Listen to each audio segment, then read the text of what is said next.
To start with, though, we need to give you a couple definitions, just like normal, because when you're learning this stuff, you're speaking a different language, and you gotta know what the language is. So when we say, I had a large cell B lymphoma. You're gonna wanna write this down. If you've been through cancer and been through chemo, they say you haven't had the full effect unless you've had pneumonia to go with it. So I had to experience that, evidently. So I got to, and it just threw my, it throws your schedule off.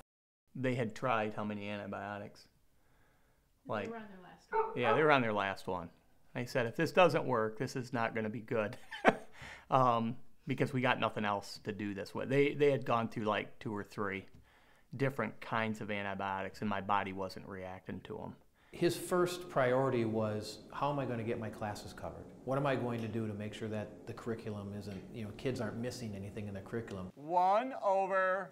And this particular topic was series and parallel circuits. It's like the hardest test to make them do well on. My main motivation was, I know this material gets put on the ACT all the time. I know they have to get a good grade on their ACT. And if this comes up and they don't never seen it before, that's going to be a bad thing. He said, is there anything I can do? And being a video production teacher, I said, well, we can videotape you. He goes, well, can we just do it via computer? And I said, yeah, sure, let's Skype. I mean, we can figure it out.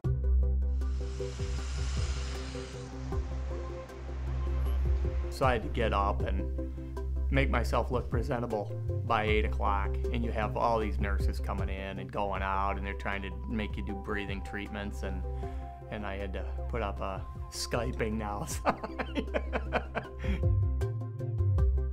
We walked in, we saw wires going to a little computer, and we weren't sure what was going to happen. Then we had someone walk in and connect us with Skype. And we ended up seeing Nicholas in his hospital bed with people around him, and he was ready to teach the class. He's going through cancer treatment, so he's bald in a hospital gown, and he's hacking because he's got pneumonia. And so he's teaching, and as he's teaching on his little board, the students can talk to him, of course, because we're doing Skype. They didn't realize I could see them, and it was fun because I was catching kids in the back of the room with their hats on or sleeping or whatever, and hey, wake up back, and they'd be like, oh no, that's right, you can see me. And I was on the final antibiotic when I was teaching. I don't know that I knew that it was working for sure until the guy came in and said, okay, we're sending you home this afternoon. And part of the reason that he did so well with his chemo and stuff is because we were there for him, and he really wanted us to learn, keep learning. So he was like, I got to do this for the kids.